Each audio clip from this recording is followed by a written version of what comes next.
Hey everyone, and welcome back to another episode of the Sober Truth Podcast. Don't forget to check out the Sober Truth Project YouTube channel for more content on recovery, life, and faith. The link is in the description, and make sure to like, comment, and subscribe.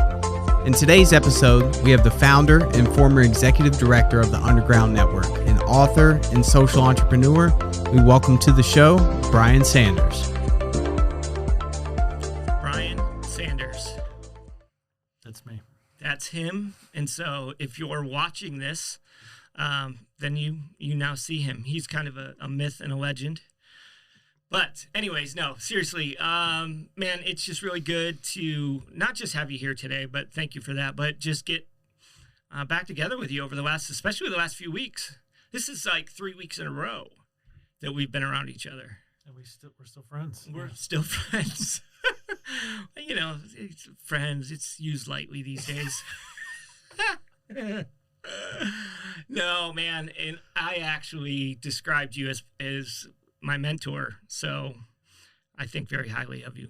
So, man, let's just talk a little bit about our journey. I actually came onto the scene in 2008, and we started a fast and furious relationship in building a office space for the Underground. So you founded the Underground with some other people. I've talked about it on the show before, but how would you describe the Underground to the listener? The founder, what's he say? Yeah, I mean, at first I would say it was probably a protest, as an attempt to say, like maybe how church is being done wasn't empowering, or it was misusing resources, or we had all kinds of Is it a church? opinions. Is the Underground a church? Well, that's it. Then it became, I would say, quickly moved from being a protest to being an experiment, an ecclesiological experiment. What could the church be if the church was biased towards mission, if it was structured for, what we've called microchurches, like empowered the priesthood of all believers. Like if you restructured, if you reorganized the church around those ideas, what would it look like? So, I mean, the Underground is an attempt to do that, to answer that question. Imperfectly. Yeah. And then it becomes a story. It becomes a living example of that can be done. Again, imperfectly. Yeah. But it's different enough that I think it becomes useful as an exercise, if nothing else, in imagination. That we don't have to do church exactly the way we always have. Right. Yeah. Right. Yeah, and I think a lot of lives have been changed through it. Yeah. I actually was describing it to someone not too long ago as more of a, not that the Underground itself is what you just said, but from my perspective, I can look at it now and say, I think it was actually Lucas, we were sitting down, and I said, I look at it more as a study of human behavior. For real. Okay.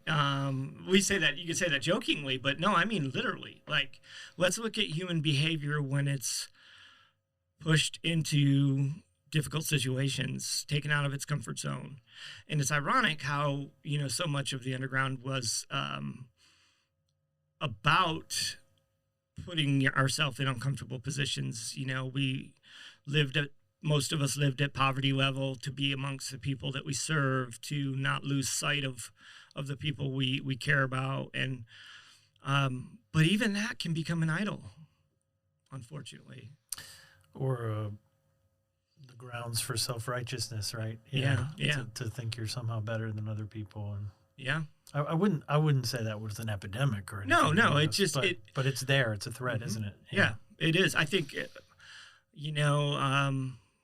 I don't know. I think Nietzsche said something like human behavior, when it gets down to the bottom line, is evil. And I think apart from Jesus, that's a very true statement. And sometimes even with Jesus, we end up where we didn't plan on being, for sure. But, yeah, so. Well, it's motives too, isn't it? Yeah. Why do you want to serve these people? Or, Yeah. there are people in need compassion, just raw empathy, human empathy would require action. If you see someone in need, I mean, the scriptures say, if you see your brother in need and don't do anything, how can the love of God be in you? So, but then once you find yourself kind of ritually serving those people, you still have to ask yourself why. And is it for them? Is it for yourself? Is it for how it makes you look? Is it for some sense of belonging or something like that? So everything has mixed motives, doesn't it? Yeah, it really does. Yeah. I think, we don't, where it gets dangerous is when we don't even realize that. And unfortunately, I think a lot of people, not just with the underground, I mean, just human beings don't realize that. So we all want to think that we're altruistic and pure, but it's just not the case, right? I've learned so many lessons from you personally. I mean, I can recount certain things that happened. One of which was we were putting carpet in the floor in the auditorium of the 7th Avenue Hub, and there was a guy, I think he may have been part of the Sundays, not necessarily a Market Church, but it was a weird thing where he wanted to charge like half and not the whole, but it got really awkward. And I remember you saying, you can't mix altruism with like capitalism because it just doesn't work. Either you want to give it to us or you don't, but don't try to go in between. And that always stuck with me. It's like, and to this day, when I see people that want to, I want to do this for you, but I want to charge you this or whatever. And it's like, it doesn't work. Just charge me the full price because you're going to end up resenting me for only paying you half. It was a weird lesson. And I just remember that as we're sitting here, that was like one of the lessons that I took in that time. But speaking of people's motives, because you have a person that I'm giving them this though, right? Yeah. If I remember that, it's like brain research that there's actually these two sort of decision-making parts of our brain. One is the altruism center, which is the drive to do it is for the sake of another. And the endorphin release or the kickback, so to speak, is that you feel like you've helped someone, right? And then there's this sort of self-interested primal brain, part of our brain, which is I do this because it benefits me. And actually we're incapable of making a decision from both of those parts of our brain. We have to choose. We're using one or we're using the other. And so yes, if if someone says I'll put in the carpet for, I'll just do it for you for free. You say no, let me give you $50. It doesn't work because now you took away the altruism because you paid me. But you paid me so far below what it's worth that now I actually feel cheated. Yes. So everyone loses. Everyone loses in this scenario. So either allow a person to give you the grace of it and just recognize that's the transaction is you have done something for me, period. Right. Right. And it's just grace. Or pay me what it's worth. One or the other. One or the other. Yeah. And, I think... obviously, when you're dealing with a scarcity of things, it's always even more complicated because if you charge me what it's worth, I actually can't afford it. So it just gets complicated. But that is the messiness that is in doing this type of ministry, right? Yeah. I think, and we won't go into specifics, but we've just seen so much turnaround in people over the years and probably even internally in ourselves being different in our values, or maybe not the value, but some of our values anyways. What are some of the biggest lessons that you've learned in leading people, specifically in the underground experience? You happen to be scholarly and you're always studying and all that. Forget that. But what about the underground? What has that taught you? It's interesting. Sometimes people ask me, like, what would you do differently? If you were to do it over or start over. I was trying to rephrase that. Well, yeah, but it makes me think about, okay, what are my regrets maybe, or where obviously a lot of what we learn is through failures, through error, so I've probably learned more things because it worked, but those lessons don't cut as deep. Mm-hmm. They're not seared into your memory in the same way as error. So if I think of it that way, I probably think that I would have started with a stronger team at the top. I think I fell for this implicit belief that all great organizations have to be led by a single person, and it's a burden. Mm-hmm. Maybe the best you can hope for is to just be reluctant to not really want that, Mm-hmm. and to keep your heart from the pride of that or the ego of that. But at the end of the day, someone's got to do it. It's a burden you have to bear. Somebody has to sort of be the lone singular leader at the top of the hierarchy, that handles the crises and bears the responsibility. Sure. For everything, good or bad. Mm-hmm. And I think I just don't believe that anymore. I probably just didn't scrutinize that at the level that we should have. I should have, because I was fine with questioning the status quo and the way things were done. But for some reason, that idea, I just never questioned it. I just assumed someone's going to have to do that. Have to Mm-hmm. bear the burden of it. I probably found myself there maybe 4 or 5 years ago and just thinking, this is really an unmanageable burden Mm-hmm. for one person, for one Right. human being. But even then you think, be heroic, just lay down your life, servanthood, love, all of that is there, and it's driving you to godliness. But it has this shadow that it can cast, where it can also drive you to a sort of messianic complex. Mm-hmm. I wouldn't diagnose myself as having that complex, but it's a belief that you're supposed to do it. And I think as time went on, probably whether I was the focus of criticism, which is going to happen, Of course. and sometimes it's fair and sometimes it's unfair. But when I was the focus of criticism, that was a distraction for the community. Mm-hmm. And I think if we could have built in stronger co-leadership kind of mechanisms, where in those moments it just have less impact, because I'm Right. just one of a plurality, Mm-hmm. possibly, of leadership. So that's something I would have done differently.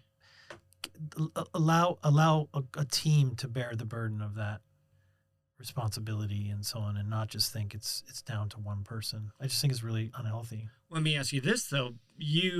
I think that's all well and good, but to be a groundbreaker, to do something against the grain in a way that no one's ever done, sometimes that's not a possibility.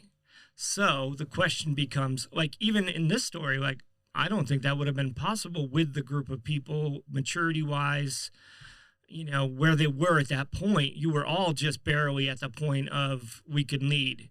So, you got, especially in the younger group, because you were young then, and it may not have even been possible. So then it's like, okay, then the underground doesn't exist at all, because that perfect way of doing it wouldn't have been possible. And that is so true with me. Like, if this was reversed, George, I would say probably exactly the same thing.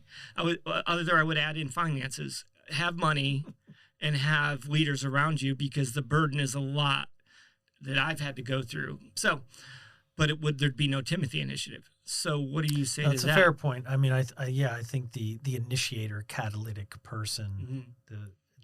the apostolic leader who has the idea, so Mm-hmm. to speak. Yeah, maybe that's a role that a single person can take. But it didn't take long before there would be plenty of people that would have welcomed that opportunity to sit on a team Mm-hmm. that would have had equal leadership responsibility. I just didn't see it. I just didn't. It didn't occur to me. I mean, honestly, and look, we were changing a lot of things. We were adapting. We were innovating a lot of different leadership things. And I just think that's probably the one I missed. That's all. It's like I think there's a dozen innovations that we made, which I would point to still and feel proud of that. Mm-hmm. I think that was healthy. That was fresh thinking. It's now some of those ideas have become mainstream actually now. So it's a little bit like forward thinking. Mm-hmm. But if it's about lessons that I've learned, I think it's like, man, that just took something out of me. It's like a pound of your flesh or, and I wonder, as I get older, we talked about this the other day, the older we get, the more we sort of, we kind of chill out a little bit. And mm-hmm. some of that is just healthy aging. Yeah. That you begin to see the world in a slightly different way and you're just less anxious. Mm-hmm. You become more and more comfortable in your own skin and you become more and more really the subject of God's grace and affection. We're just loved. Yeah. And we never really had to perform for him, Mm-hmm. But that discovery, I think is coupled with this fear, this sort of latent fear that am I sort of backing down, or am I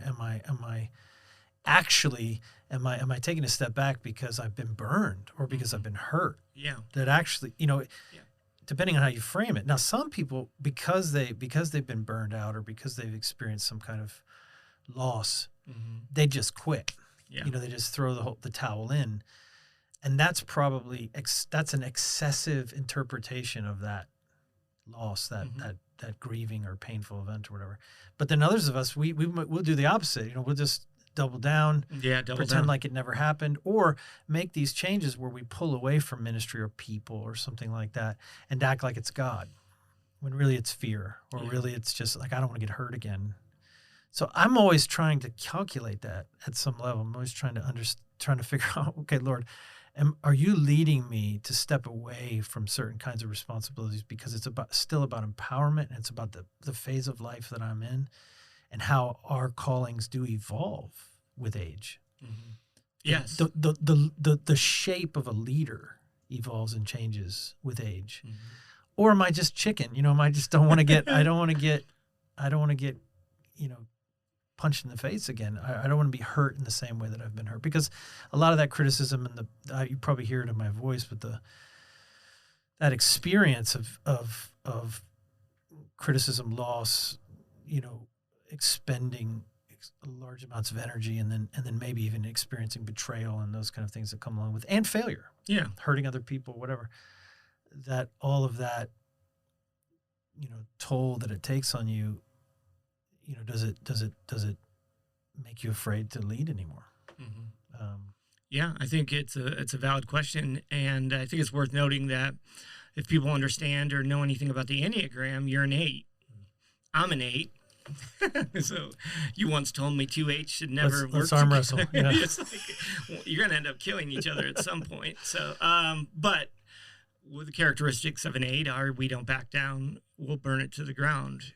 Before. Well, unhealthy 8s do that. Yes, healthy ones maybe don't.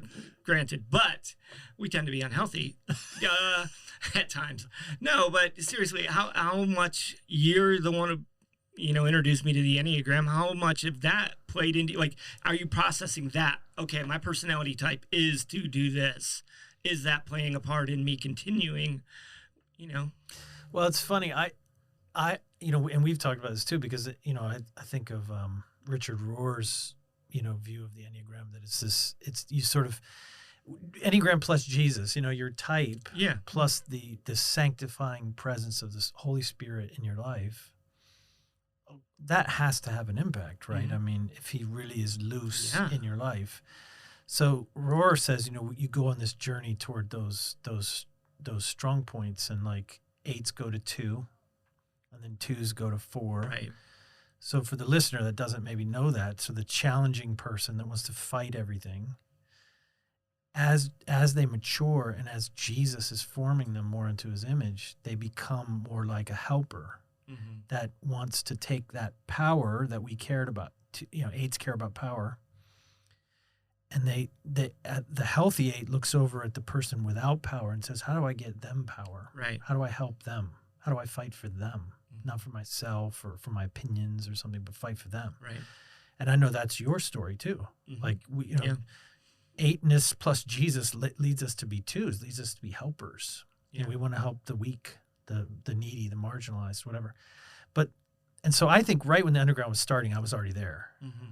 So I was already making this transition towards being more like a two, you know? Yeah. Now it's a process, right? So I still have a little fight in me, Granted, but yeah. But then it's interesting because in twos, when they're healthy, they move towards a 4, which is like the artist, the creative. Mm-hmm. And I've felt that journey too. Yeah. You know, I can relate. Yeah, you start moving towards, I just want to make something, I want to recognize, discover, encourage beauty, you know, in the world around me. And so, I am an 8, but I also, I hope I have been a maturing 8.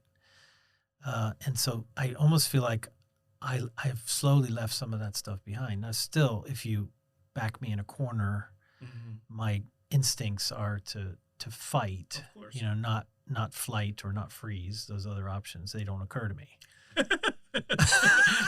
Nor do they occur to you. No, By the way, one of my favorite stories about you. Okay. Is somebody, I think I won't name names, but one of the women who were living next door to you and next door to me, because for those who don't know, it would have been my house, then the 7 house, then your house. Right. So, and one of the women living in the 7 house was being accosted by a man in the street, and then George. I come outside because you hear all this screaming. So I come outside. I'm slow to react. I think, I need to get involved here. But I can't because I see this darting linebacker, George, just flying out of his house. I mean, flying. Yeah. And just makes this perfect good tackle. It was like good. Just head down. It was good. Shoulder tackle of this guy. Yeah. Just eviscerated him. Yeah. And it was over. Handled. That was it was quite a moment in time. So I never asked you about that. Did you give that some thought, or was that just instinct? No, or what? You're just like get the quarterback. No, man, I didn't give it any thought. It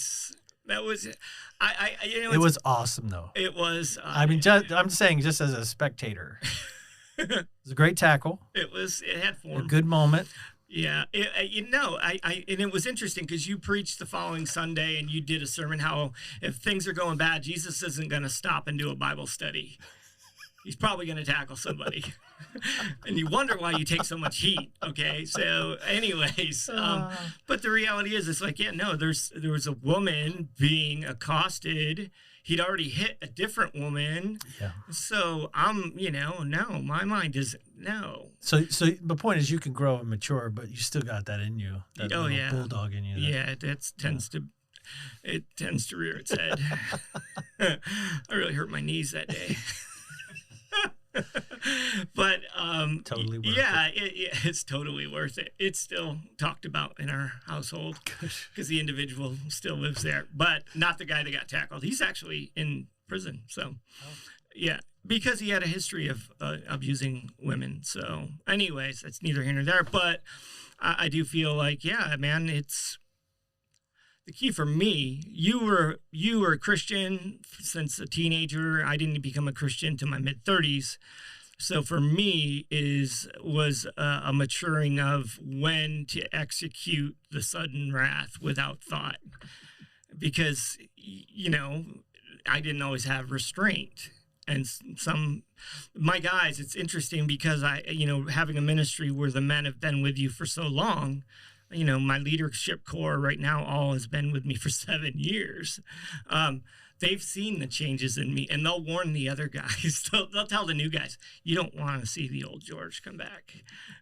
And so I do feel I've changed because there is just a maturing of, I can't fight every single fight, but I'll fight the ones that matter, right? It's different. And maybe in the end, all we really can do is pay attention to our life and this journey we're on, and even asking these questions probably are a sign of something good or healthy, whether we know fully the answer, but the fact that we're asking, the fact that we're wondering, the fact that we're trying to understand ourselves. Mm-hmm.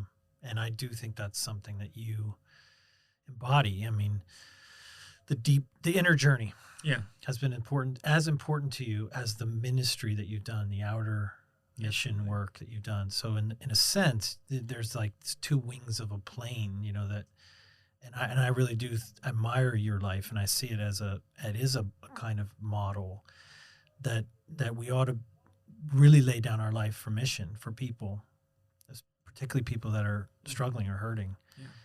But we also have to do the equal work of that inner journey and knowing ourselves and being healed ourselves and being the recipients of the gospel ourselves, over and over. You've done that. You know, it's the more mature you become, you can see in other people where they're, making mistakes, where I won't go into a long talk about it, but, I can see the Ravi Zacharias meltdown. And I can, in my estimation, probably have a good guess at what happened.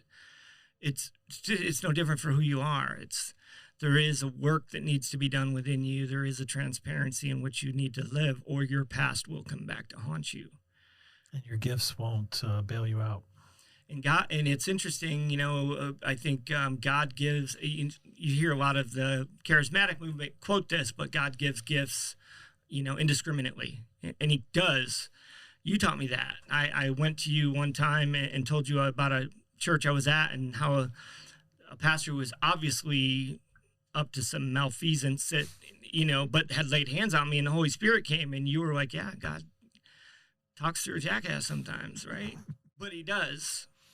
And I think that's where things can become complicated and, because really, it's about the grace of God for you, not about that person. Right. Not the conduit or Yep. the intermediary. We make too much of that. Right. I mean, back to the point about having the great man myth or single leader organizations, that's the same thing, right? It's just about elevating the intermediary instead of really seeing God at work, the headship of Jesus over his church. the older I get, the more I think that's a real thing.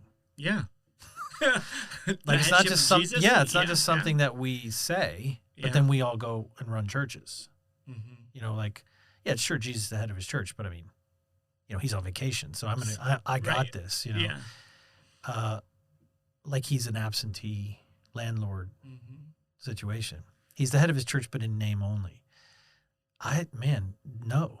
Yeah. Like actually this living person wants to lead his people and lead his church. And when we become that intermediary, we contaminate it. It's a corruption, of his leadership. So we got to really be careful of that. Me and you met at a McDonald's over off 22nd. And I actually tell this story to men all the time because it really entered me into that lifestyle of the inner journey. But before I had my breakdown, it was I went to you and I said, Brian, why do I feel like no one tells me how they feel about me or the thoughts I have? We'll be at an elders meeting and I'll say things and nobody challenges me, but they'll challenge everybody else. I want to grow too. And you said, well, do you realize you speak in a way that is like you have the answer? And you're a little bit older than most of the other elders, and so they don't want to challenge, your, wisdom. So the way you speak doesn't give room for people to actually say anything to you.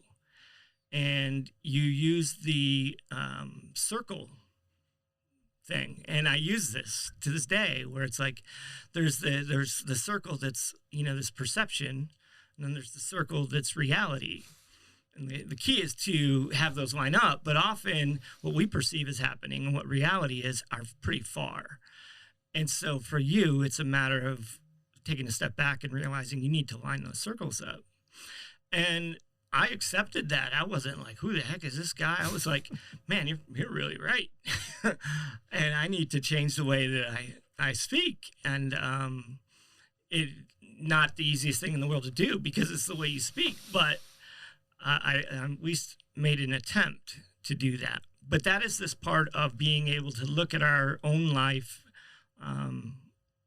realistically, right? And I think that often people can't do that. Why do you think that is? I mean, it takes courage, probably. There's things we don't want to see. It's a protection mechanism, maybe to hide from ourselves certain things that we don't want to go into. I mean, some of it is just pride. You know, I don't